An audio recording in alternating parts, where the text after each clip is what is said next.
जिंतूर शहराचा सर्वांगीण विकास हाच ध्यास, नगराध्यक्ष प्रतापराव देशमुख यांचा ठाम निर्धार। जिंतूर प्रतिनिधी रामप्रसाद कंठाळे जिंतूर नगर परिषदेच्या नगराध्यक्षपदी विराजमान झाल्यानंतर प्रतापराव देशमुख यांनी शहराच्या कायापालटाचा संकल्प सोडला आहे। नागरिकांनी आणि नगरसेवकांनी माझ्यावर जो विश्वास टाकला आहे त्याला तडा जाऊ न देता शहराच्या विकासासाठी मी कटिबद्ध राहीन, असे प्रतिपादन त्यांनी केले। 2 जानेवारी रोजी पार पडलेल्या भव्य पदग्रहण सोहळ्यात ते बोलत होते।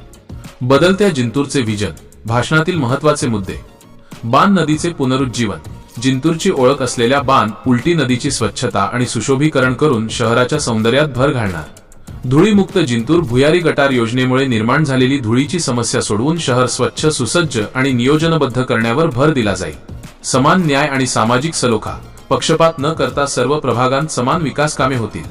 विशेषतः मुस्लिम समाजाने जो विश्वास दाखवला त्या विश्वासाला पात्र ठरून सर्व धर्मीय स्थळांचा समतोल विकास साधू, असे त्यांनी स्पष्ट केले। पाणी पुरवठा नियोजन, विस्कळीत झालेली पाणी पुरवठा व्यवस्था शास्त्रशुद्ध पद्धतीने सुधारून नागरिकांना दिलासा देणार। क्रीडा व सांस्कृतिक विकास, युवकांसाठी अद्ययावत क्रीडा संकुल आणि सांस्कृतिक चळवळीसाठी नाट्यगृह उभारण्याचे स्वप्न त्यांनी बोलून दाखवले। प्रमुख मान्यवरांची उपस्थिती, या सोहळ्याला प्रशासकीय आणि राजकीय क्षेत्रातील दिग्गज उपस्थित होते। प्रशासकीय मुख्याधिकारी उमेश ढाकणे, उपमुख्याधिकारी अनिल समिंद्रे, राजकीय माजी जीप उपाध्यक्ष वसंतराव शिंदे, भाजप तालुकाध्यक्ष गोविंद थिटे, डॉक्टर पंडित दराडे, रमण तोष्णीवाल, नगरसेवक गोपाळ रोकडे, पिंटू चव्हाण, संदीप लकडे, टीकाखान पठाण, योगेश काशीकर, राजेश राठोड, मुन्ना कुरेशी यांसह सर्व 25 नवनिर्वाचित नगरसेवक।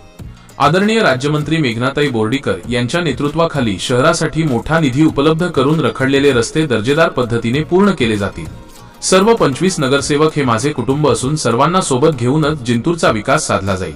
प्रतापराव देशमुख, नगराध्यक्ष। कार्यक्रमाची सांगता कार्यक्रमाचे प्रास्ताविक डॉक्टर पंडित दराडे यांनी केले तर सूत्रसंचालन अजित जानिमिया यांनी प्रभावीपणे पार पाडले। यावेळी मोठ्या संख्येने भाजप कार्यकर्ते आणि शहरातील नागरिक उपस्थित होते।